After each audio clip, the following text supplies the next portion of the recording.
যেমন খুশি তেমন সাজাতে একজন প্রার্থী তোমার কেউ দেখে না আহা আমার লগে কইলো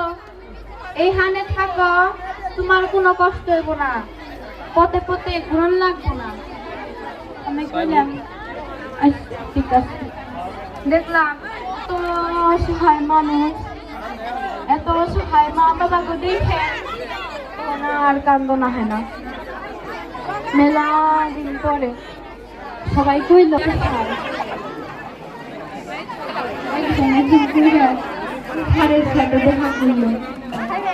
আর যখন আমার বাবা আইলো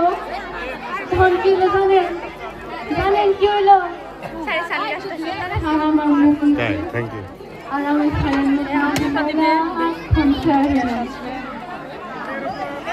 কতক্ষণ পরে আমার বাপ মনে করছে আমি কারণ তুলার মাথা মান নষ্ট করুম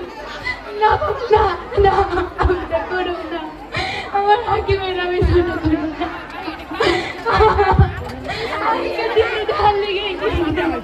আজকে আমি পাইছিলাম আপনারাই কোন এটা কি করলো আমার বাপ কি করলি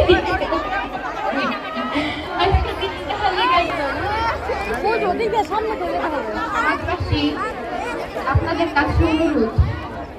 আপনারা আপনাদের সন্তানদের উচ্চ শিক্ষা নয় সুশিক্ষা দিন যাতে শেষ বয়সে আমার মতো আপনাদের বৃদ্ধাশ্রমে না আসতে হয় সবাইকে ধন্যবাদ।